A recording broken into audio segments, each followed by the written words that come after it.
ang isla ng Calayan sa Babuyan Group of Islands. Unang beses pa lang raw na nabisita ng isang veterinaryo para sa isang vet mission. Pero hindi lang mga kalabaw ang pasyente ko ngayong araw.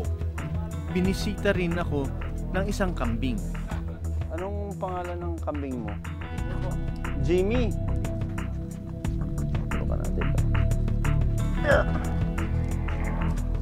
Okay. Vitamins naman. Turukan natin vitamins. Sa pangalawang turok kay Jimmy, iba na ang naging reaction nito. So maganda ito, walang sungay.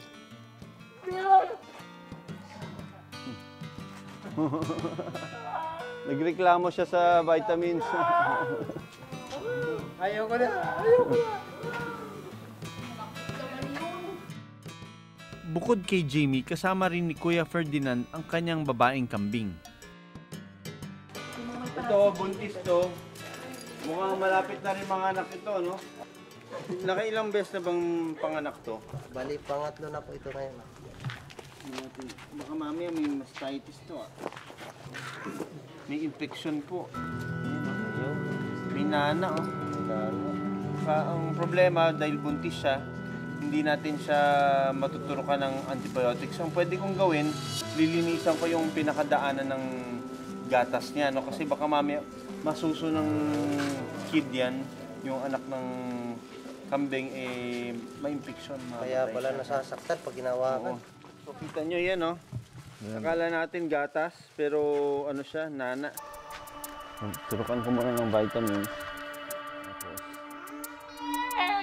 Ang ganitong klase ng infeksyon madalas nakukuha ng mga kambing kapag pinapasok ng dumi o alikabok ang kanilang katawan.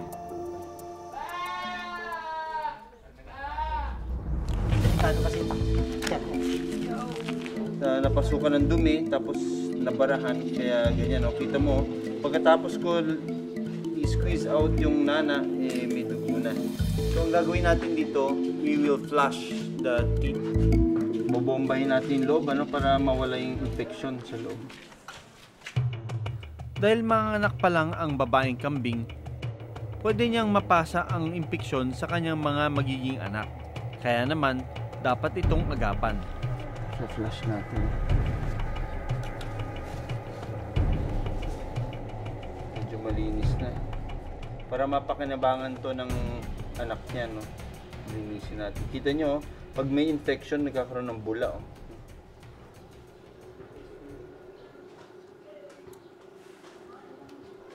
Yan. Malinis na siya. Ilagay mo sa supot at bigyan na natin. Pinauwian ko siya ng dextrose, pinauwian ko siya ng cannula para malinisan niya ng sarili niya. Malaking bagay po ito kasi bibihira pong mangyari pong nagkaroon po ng ganito. Kasi minsan, pag hindi namin alam yung mga sakit po nila, wala, mamamatay na lang din po nila.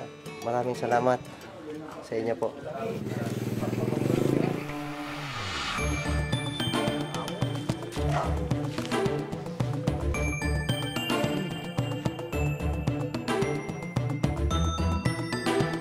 So, yung tinurok po natin, vitamins at saka pamurga.